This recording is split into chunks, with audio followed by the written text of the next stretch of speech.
اللهم صل على محمد وعلى آل محمد كما صليت على إبراهيم وعلى آل إبراهيم إنك حميد مجيد اللهم بارك على محمد وعلى آل محمد كما باركت على إبراهيم وعلى آل إبراهيم إنك حميد مجيد۔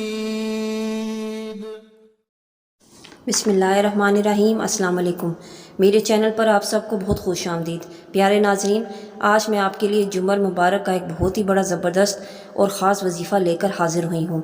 حضور اکرم صلی اللہ علیہ وسلم نے فرمایا ہے، جو کوئی شخص جمعہ مبارک کے دن مجھ پر درود پاک پڑھتا ہے تو فرشتے اس کے درود پاک سونے اور چاندی کی پلیٹوں میں سجا کر مجھ تک پیش کرتے ہیں، اور جو کوئی مجھ پر درود پاک پڑھتا ہے تو اس کا درود پاک چند لمحوں میں مجھ تک پہنچا دیا جاتا ہے۔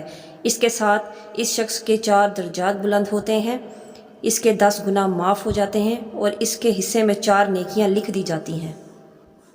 اس لیے پیارے ناظرین، آج جمعہ مبارک کا دن ہے، لہٰذا کم از کم ایک تسبیح یعنی 100 بار درود پاک لازمی پڑھیں۔ آج کے خوبصورت دن اور مقدس محرم کے مہینے کے حوالے سے ہم آپ کی خدمت میں صرف کچھ منٹوں کا خوبصورت وظیفہ لے کر حاضر ہوئے ہیں۔ اس وظیفے کو آپ نے جمعے کی نماز کے بعد کرنا ہے، کیونکہ حدیث پاک میں آتا ہے کہ جمعہ مبارک کے دن ایک ایسی گھڑی آتی ہے جس میں بندہ مومن اللہ پاک سے جو بھی دعا کرتا ہے، اس کی دعا اللہ پاک کی بارگاہ میں لازم قبول و منظور ہوتی ہے۔ آپ کو اس وظیفے کو جمعے کی نماز کے بعد کرنا ہے۔ انشاءاللہ یہ وظیفہ کرنے کے بعد آپ اللہ تعالیٰ سے جو بھی دعا مانگیں گے، آپ کی دنیا کی ہر قسم کی حاجات اللہ پاک کی بارگاہ میں قبولیت کا درجہ پائے گی۔ تو چلتے ہیں اپنے وظیفے کی طرف۔ جو شخص جمعے کی نماز کے بعد 70 بار پابندی سے یہ دعا مانگا کرے گا، اللہ تعالیٰ اسے غنی فرما دے گا۔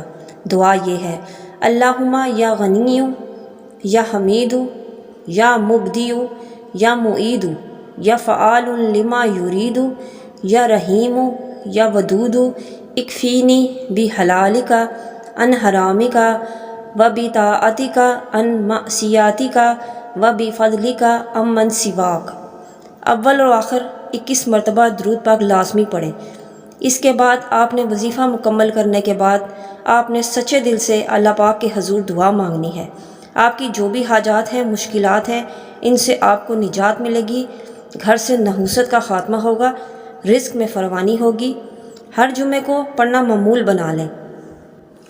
یہ وظائف بہت ہی پر اثر اور مجرب ہوتے ہیں۔ اس کے ساتھ ہی میں آپ سے بہن بھائیوں سے اجازت چاہوں گی۔ اپنا بہت سا خیال رکھیے گا اور مجھے اپنی دعاؤں میں یاد رکھیے گا۔ اللہ حافظ۔